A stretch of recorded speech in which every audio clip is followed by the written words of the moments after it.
So we're going to have a discussion on reactive strength training, specifically our definition of reactive strength at absolute, which means that there's a top-down neurological component and a bottom-up biological component that interface with each other to create a special strength and emergent behavior that is reactive strength.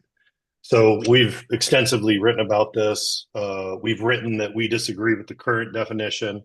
And the learning module, you go over kind of the history of how RSI emerged and kind of why, if individuals are utilizing that to measure reactive strength, it's an incomplete thing. But okay, so let's just kind of get past that stuff. But I think that needs to be known for this conversation.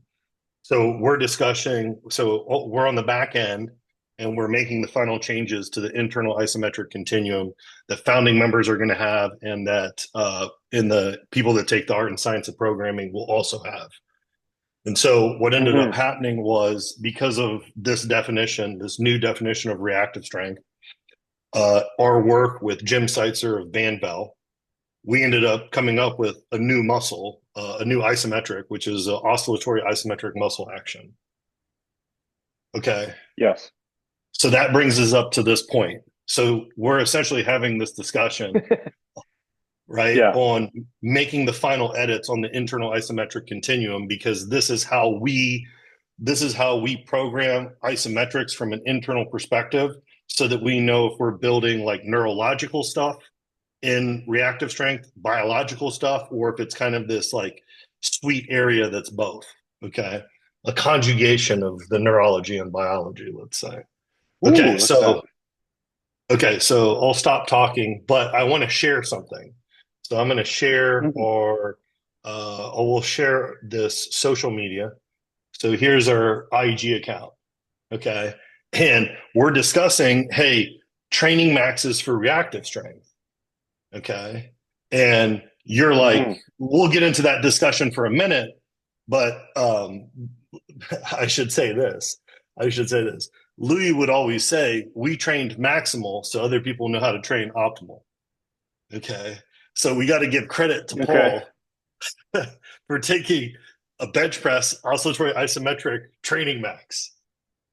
Okay. Because we're Correct. seeing, like, the conversation is like, do we need to be taking these training maxes? Okay. I won't ruin it for people, the conversation, but now I'm going to share this. You can see there's a lot of good training videos on here, by the way. You can see, right? Oh, imagine that. Okay, Hmm. so we got a Rhino Flex band bar. We got one, two. So boom, there's the catch. There's the oscillation, and then that turns into reversal strength. Okay. Correct. So you can see there's oscillatory weight. So static weight, because this is going to come up on the discussion. Now that we're talking about building reactive strength from the inside out, we have to understand kind of the maxims of the external environment and the maxims of the internal environment. So I'm going to go over load in regards. We got a Rhino Flex bar, meaning it's not a steel barbell, so we got a different resonance within the barbell. We got one plate, Hmm. two plate, looks like three plates almost. And then we got oscillatory. So we got orange band tension. These look like maybe like 20, 20. Let's give it 25 since he's taking the training max, right? Let's say that these are 25. Hmm. So you got the oscillatory Hmm. weight there. So now is this thing going to play? I must be on Canadian Wi-Fi. Hold on, let me get You out of might have here. to click it again. Yeah. Okay, so there's the oscillatory weight. You can see that. He's going Hmm. to, boom, there's the catch. So he's right off there. The This is catch now in the reverse. isometric. Yep. Yeah. So Yep, the bottom is the catch and the actual oscillatory isometric, and then the push up is the reversal strength. exactly. So Yeah. one more time, wait for the catch. You'll see the barbell right on his chest. He catches it, and it right, and now it's And it just oscillates maybe what, like three, four times very quickly there. mm-hmm, mm-hmm. Okay, so now I'm going to stop the share, and now we'll have now that's a lot of information that you need to know to have this discussion. Okay. Yeah. Yeah. Let's just, so now that we have the background information, let's let's sort of just bring up why we're having this discussion, and why we want to have this discussion on a video, and put it out to people. Number one is we were discussing reactive strength. Obviously, we're continuing to create more details surrounding our definition of reactive strength.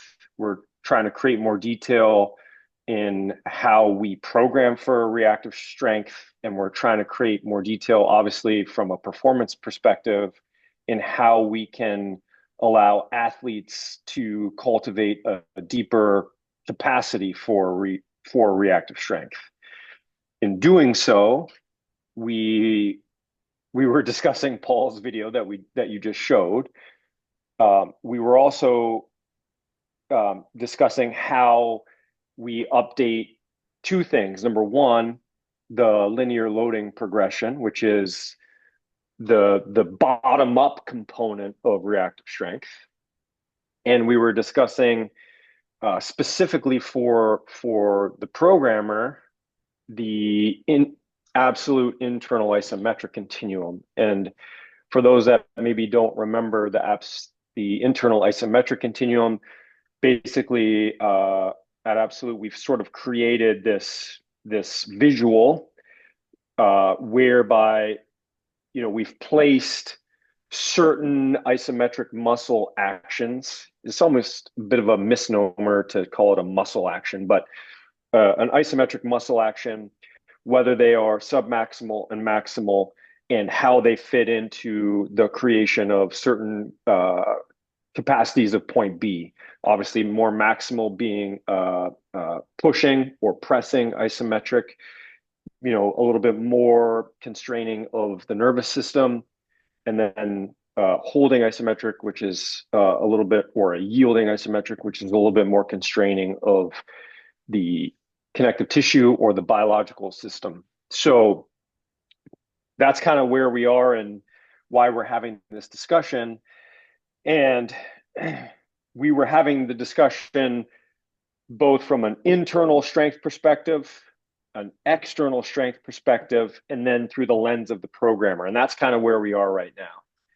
So let's just kind of, you and I were having a discussion, because it's interesting, because when we were talking about Paul's Training Max video, you took the external strength lens and ran it through the external strength lens.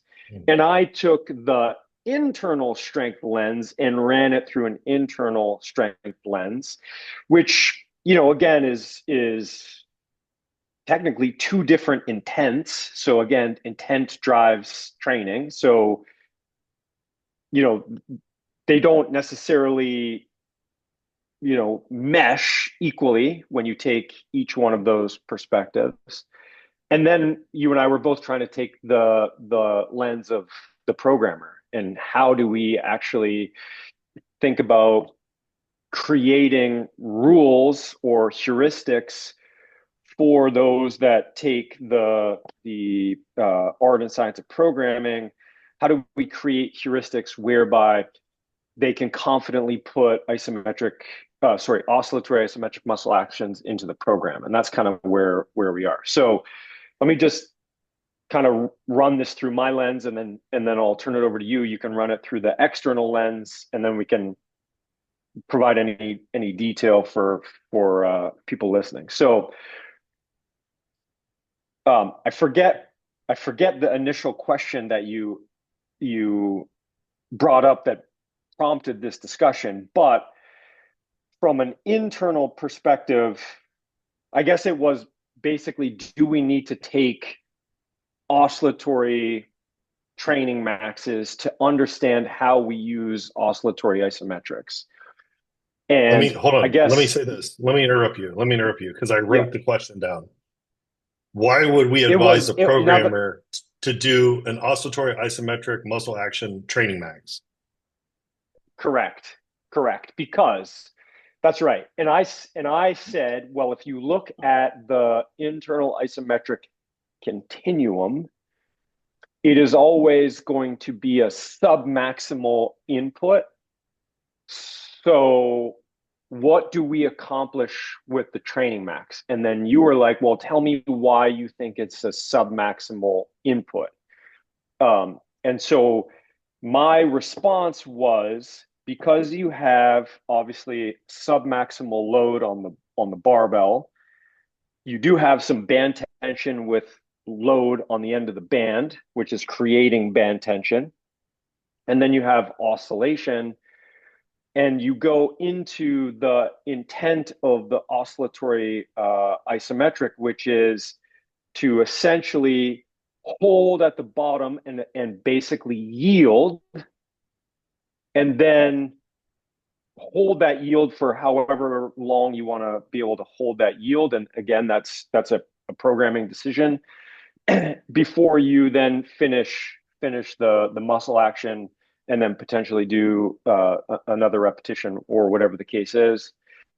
And so just based on those parameters and of the exercise or of the input, you have submaximal load with band tension that again has submaximal load on it, and it's a technically a yielding isometric based on our continuum that would fall into a submaximal into the submaximal category. And I'm using that as a broad category because obviously there's different levels of submaximal. And that's kind of where I was. If you need me to go into more detail, I can, but that's kind of where I was. And you were like, hold on a second. I think we're both correct, but you're taking a different lens. And so your lens was from the external side. Mm-hmm. So my lens, yeah, that's a great setup. So now my lens was saying, okay, so to understand that, you need to understand that the Soviets graded out resistance, and we utilized for programming how they graded out resistance. Okay. And Mm-hmm. so resistance is graded out with if you can do if the resistance permits one repetition, it's considered a maximal load.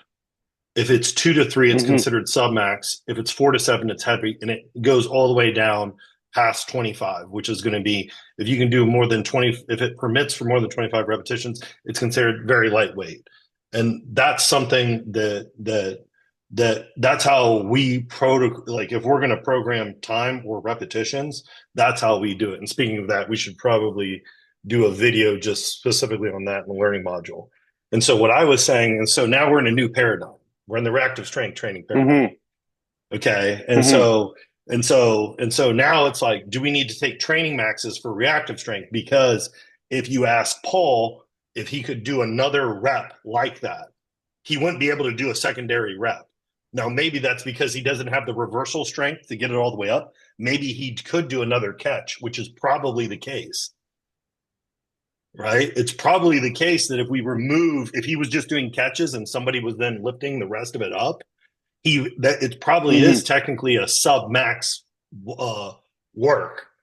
But because he's doing the Mm-hmm. reversal strength component too, it's technically permits for one thing, for one rep. Right. So based on the external view, because that was only one repetition and he was done, it falls under maximal. From a programming perspective. Correct. Yes. And so therein lies why we're having this discussion. Yeah. Because then Because, you yeah, brought up a really good point. And you're like, whoa, because then it goes, okay, now that exists, because Paul did it, yep, is that something that we should advise? So it gets back to the question. right. So that's the next step. So ultimately the question that we're trying to answer or the detail we're trying to provide is when you consider the training of reactive strength, and again we're going to hop out of the internal and external and look at it strictly from a programming perspective. If you if you are making decisions on your your ability to program the necessary inputs for an athlete to build reactive strength is taking a training max necessary for you to have that information. Correct? And Mm-hmm. so, what I want to kind of Mm-hmm. point out, and again, we might not get to an answer on this discussion, and that's kind of the whole point. We wanted to make this an observable brainstorming session because this is kind of how it happens behind the scenes to before we kind of put it out. And so my view on this is we've done an excellent job, in my opinion, trying to define the behavior of reactive strength a little bit more in depth than what is out there, and how the behavior is actually created. And so if we are thinking of reactive strength as being an emergent strength output from the athlete, it's an emergent output of what we have termed the top down component of the athlete and the bottom up component of the athlete. Okay, let's start at the bottom up component, which then gets us into the linear loading progression that we also have to modify. And again, this just adds more detail to this discussion because we need to understand where oscillatory isometric muscle actions fit there as well. And so if you think of the bottom up component, regardless of where the athlete starts on that progression, you are cultivating the behaviors of the biological tissues to ultimately create the output of reactive strength. So that involves static isometrics to, I'm not going to go into all the details, but static isometrics, holding isometrics, into eccentrics, into overspeed eccentrics, so on and so forth. Okay. So that is the bottom up component. And so ultimately it is the programmer who places the athlete somewhere on that progression and then moves them along that progression, as long as we're constantly backfilling in with some element of yielding isometrics to create the necessary tissue organization.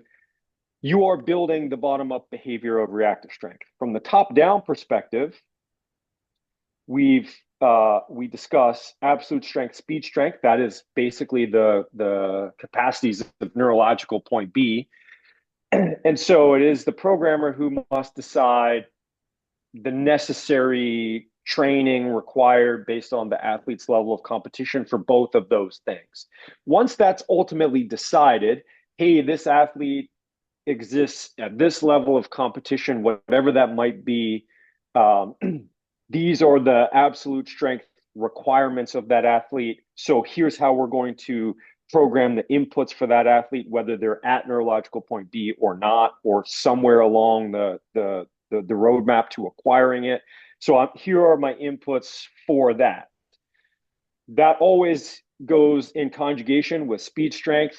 Again, looking at the level of competition plus all other elements of point A, training history, etc. We determine where that athlete is currently with respect to speed strength and what they need from speed strength, and whatever the difference is creates the roadmap. And so ultimately the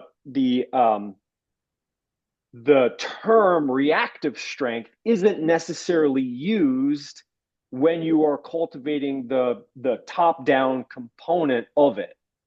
Mm-hmm. Right? You're basically, what's happening is you're cultivating neurological point B to create just neurological outputs. And those neurological outputs kind of flow down. If you think of this as sort of like a funnel, they flow down this way and the bottom up flows this way. And ultimately you create the Mm-hmm. output of reactive strength. So my initial argument, and again, I'm not saying it's right or wrong. We're looking for to try to come to some sort of solution so we can create more heuristics here is if you've already detailed a thorough point A analysis with respect to neurological point B, and you've already detailed a thorough analysis of point A with respect to biological point B, what ultimately does the addition of the training max add? Like, does it create any more signal for the programmer to say, hey, yes, that is important information for me to have so that I can ultimately add in the inputs from an oscillatory perspective? Mm-hmm. And then you countered that. Yeah. So I countered it, which technically I agree with everything that you said. I don't disagree Yeah, with that's what it. I'm saying. Like, I do I'm want to point out, like, the whole point of this video isn't for one of us to be right. The whole point of this video is to show the process that kind of we go through, and we're always open to feedback to try to solidify, what the information that we're trying to put out. This is the edge. This is the edge. We're Yeah, at the edge. correct. Okay, So so your counter to that was. yeah, my counter to that would be I could see all my buddies uh who are they're programming at the internal level, they're programming special strengths, but their original background was in the strength setting, Right. right? And they're going to say, well, the reason why we take a training max is so that then we can program appropriately for training maxes in the future, right? For to try to get to neurological point B for the neural network, and to also then be able to program effectively for speed strength. Mm-hmm. Okay. Right. And so then it's like, Mm-hmm. so essentially we're in this new phase where it's like, okay, now that we know that our definition from the inside out of reactive strength is highly accurate because it enables us as Mm-hmm. programmers to be able to specifically train reactive strength at high levels of specificity, right? Okay, whereby people, if they're using like the old, like that, you go through that. Like if you're just using that definition, that's a very incomplete, and so your programming is going to be highly inaccurate, and it's probably going to be a lot of top-down stuff for reactive strength. When realistically, the bottom-up stuff is really what you need to be cultivating, right? So